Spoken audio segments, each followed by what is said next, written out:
Let's get more serious this time, demi Indonesia. Video gua sama Coach Derry dipotong, di-stitch, di-react, dan kemudian digiring opininya seakan-akan gue itu mengatakan bahwa orang tuh nggak boleh ngeritik pemerintah. Dan kalau lu mau mengkritik pemerintah, harus jadi pemerintah. Dan saya disebut memiliki kesesatan di dalam logika. Namun, inilah saatnya untuk saya bisa sampaikan juga ke pemerintah, hey, para pemerintah yang terhormat, masyarakatmu sudah banyak banget yang tidak percaya sama pemerintah. Dan setiap kali orang mencoba netral, semua akan dilabel booster, penjilat pemerintah. But, kita harus tetap bersuara untuk Indonesia, karena saya bukan booster pemerintah, saya adalah booster NKRI. Mari kita lihat aslinya video dari kasih solusi yang di-stitch. Oke lah, presiden kita ini jelek. Turunin, wakilnya. Lu nggak suka turunin. Terus siapa yang memimpin? Terus siapa yang mau PLT penggantinya siapa? Lu pikir kalau presiden turunin nggak perlu biaya lagi pemilu? Nanti kalau seandainya presiden tempat pemilu nanti dibilang nepotisme lagi. Ya, terus gantiin tuh yang paling suka kowar-kowar tuh, yang paling merasa hebat itu, suruh jadi presiden, turunin Pak Purbaya, suruh dia jadi menteri. Saya kasih tenggat waktu 3 bulan. 3 bulan. Berani nggak berjanji depan masyarakat Indonesia kalau dia yang memimpin, rupiah 15.000. Kita balik. Fair tuh. Masalahnya ini kan ada 3 internal memang bobrok, kita tahu blunder. Saya kan sudah berkali-kali bilang tata kelola negara kita tidak sesuai dengan konsep holistic approach. Sudahlah, itu kita tahu semua. Yang kedua eksternal. Lu siapa bisa kontrol kelakuannya Amerika, suka ngeprank weekend, perang ini itu. Dari sini udah jelas, video itu hanya dipotong sekian detik dan mendapatkan view yang begitu besar. Orang itu senang banget, komen, ngehujat gue. Saya nggak tahu siapa yang ngirim, tapi dari video ini cukup jelas. Konteksnya sangat jauh berbeda. So, basically, smart people, context is everything. Kalau video itu hanya dipotong seperti itu dan kalian nggak pernah tahu, nggak pernah paham gue sama Bro Derry lagi ngomongin apa, ya itulah hasilnya. Itulah yang kita takutkan, tetapi it's okay. Ini bukti bahwa orang sudah tidak percaya pada pemerintah dan saya berharap ini menjadi hal yang serius untuk ditanggapi oleh pemerintah karena saya bukan bagian dari pemerintah, saya cinta negara ini. Oke, jadi cukup jelas di situ saya mengatakan bahwa oke lah, katakan Anda tidak suka, ya sudah suruh turun, oke? Suruh turun, tapi siapa yang mau digantiin?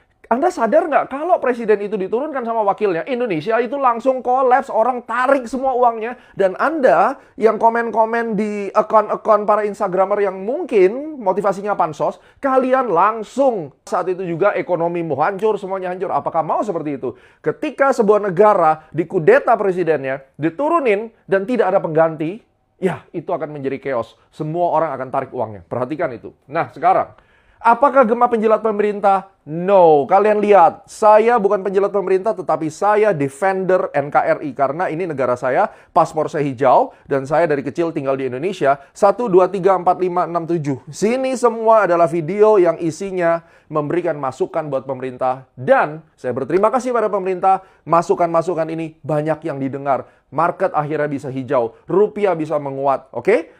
Karena apa? Kalian pernah lihat nggak ini? Akankah rupiah 25.000? Ya, ini saya cukup pedas mengkritik. Kemudian, stop menyesatkan rakyat tentang bagaimana statement-statement yang selalu memberikan angin segar, padahal tidak segar. Podcast saya dengan Bang Surpani juga demikian. Ya, saya mengkritisi pemerintah, jangan mengatakan everything will be okay kalau memang tidak okay. Bagaimana dengan The Silent Killer? Ini ada 6 dimensi kematian, 2 bulan yang lalu saya buat. Oke? Terus, Untold Story, Sell Indonesia. Sudahkah Anda melihat ini? Kalau belum, silakan lihat, baru nanti komen lagi, oke? Now, kita juga berterima kasih pada Dr. Ibas, ya.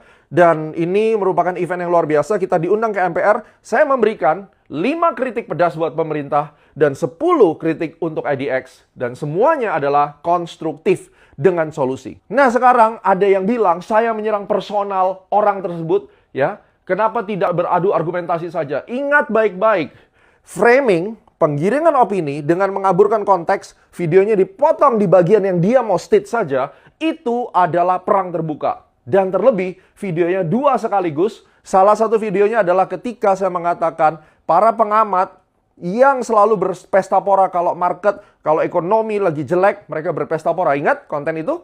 Itu di stitch. Apa tujuannya? Ya kan? Kalau sudah sampai 2 konten di stitch, itu jelas.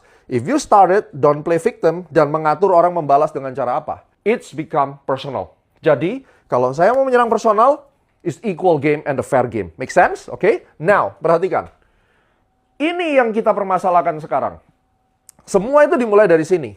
Ermol, Republik Merdeka. Ini dari mereka. Demo Aliansi Cipayung menggugat DPR tuntut Prabowo Gibran mundur. Masa bertahan. Ya, bunyi klakson, seruan. Turunkan Prabowo terus menggema. Ini impeachment kan, seperti yang saya sudah prediksi. Demo mahasiswa hari ini, aksi Indonesia bangkrut. UNJ melawan. Pertanyaannya, dasar bangkrutnya mana? Coba di-sharingkan, coba ujian dikaji, ya, diuji semuanya. Kalau katanya bahwa ini adalah framingan media, ya silakan komplain sama media, karena ini media resmi loh, ya. Jadi, saya sebagai orang cinta negara, apakah salah kalau saya memperjuangkan supaya Indonesia tidak hancur lebur? Kalau memang tujuannya baik, narasinya Indonesia bangkrut, that's not good. Karena Indonesia tidak even mendekati resesi. Now, banyak orang bilang, hey, yang namanya kritik tidak harus punya solusi. Itu bukan tugas kita memberikan solusi. Siapa bilang kritik harus punya solusi? Anda mau minta data? Mari kita lihat, ya. Ada 3 teori at least yang saya kasih kepada Anda. Mengapa kritik harus disertai tanggung jawab dan alternatif? Bukan teori saya. Jadi kalau kalian lihat saya di TV, saya di sosial media, saya mengerti teori ini, makanya saya narasikan demikian. Kenapa saya sangat kecewa ketika orang itu berdemo? Demo is fine, kritik is fine, tapi berikan constructive resolution. 1. Responsibility principle. Dalam teori kepemimpinan dan manajemen, seorang yang menolak suatu kebijakan secara total harusnya juga mampu menawarkan solusi atau alternatif. Konsep ini sering disebut menjadi criticism without responsibility is merely complaint. Artinya jika seorang merasa pihak berkuasa benar-benar gagal, maka secara logis ia harus bersedia mengajukan pengganti, mekanisme pergantian atau bahkan mengambil tanggung jawab tersebut. Itu dasarnya ini ya, mengambil tanggung jawab tersebut. Artinya apa? Makanya di dalam video sama Coach Jerry saya bilang apa? Kalau kamu tidak suka, turunkan, kamu yang naik. Tunjukkan ke saya dalam 3 bulan bisa bikin rupiah 15.000. Teorinya ada. Jadi ini bukan saya membuat-buat ya, adik-adik, saudaraku, kakakku yang cantik semuanya. Yang kedua adalah Albert Hirschman. Exit, Voice, and Loyalty 1970. Perhatikan, dalam bukunya Exit, Voice, and Loyalty, Hirschman menjelaskan bahwa ketika tidak puas terhadap suatu institusi, seorang individu memiliki 3 pilihan. 1, menyampaikan kritik untuk memperbaiki sistem. Oke? Apakah kritik Anda sudah disertai solusi untuk memperbaiki sistem? Kalau tidak, exit, meninggalkan sistem atau memilih alternatif yang lain. Kabur aja dulu juga boleh, pindah negara juga boleh, ya. Atau mengajukan calon presiden yang lain. Punya nggak hari ini kamu calon presiden? Sudah ada nggak penggantinya? Kalau nggak ada, terus siapa memimpin? Itu dipotong, ya, diklip, dipotong, di stitch. Padahal poin pentingnya adalah kalau Indonesia hilang pemimpin, we are in the real chaos, oke? Yang ketiga, saudaraku, loyalty. Tetap mendukung sambil berharap ada perbaikan. Sound familiar? Inilah Gema Guyardi. Saya juga banyak kekecewaan. Saya juga banyak unek-unek yang ingin saya sampaikan, which is sudah saya sampaikan melalui MPR. Tapi saya tetap memilih jalan loyalty. Why? Karena saya adalah booster Ibu Pertiwi. Saya bukan boosternya presiden manapun. Oke? Jadi, ini negaraku. I have to defend this country dengan segala upaya dari tangan-tangan jahat yang ingin memporak-porandakan negara kita tercinta. Yang ketiga, Carl Smith, Political Decision Theory. Smith berpendapat bahwa politik pada akhirnya adalah tentang siapa yang mengambil keputusan. Sangat mudah mengkritik keputusan dari luar, tetapi berbeda jika seseorang harus berada di posisi pembuat keputusan dengan informasi yang tidak sempurna, tekanan geopolitik, ekonomi, dan sosial. Ini yang saya bilang, jago lo ngkritik karena kamu pengamat. Semua pengamat lebih jago dari pemain bola. Giliran pengamat suruh jadi pemain bola, jadi ayam sayur semuanya. Termasuk yang saya bahas di Kasih Solusi. Makanya please nonton videonya sampai habis. Jangan kaburkan konteksnya. So guys, kritik boleh tapi harus ada solusi yang berlandaskan data dan fakta. Saya udah menyampaikan semua teorinya. Saya harap jangan lagi mengadu domba masyarakat, jangan lagi pansos untuk dapat follower, untuk dapat viewer, dan stitch video-video saya ataupun orang yang lainnya. Dan membuat kericuhan antar pengguna sosial media yang bahkan tidak punya waktu untuk melihat secara luas. Karena ini hanya menimbulkan perpecahan. Dan ingat, kalau terjadi perpecahan, Tidak hanya kamu, saya, semua orang yang ada di Indonesia akan menanggung akibatnya. Kiranya Tuhan berbelas kasih untuk negara kita, memberikan hidayah, memberikan hikmat pada pemimpin kita, supaya lebih memperhatikan rakyat dan membawa Indonesia lebih baik. Tuhan memberkati kita sekalian. Mari kita akhiri pertikaian ini dan kita dukung Indonesia menjadi negara yang lebih baik.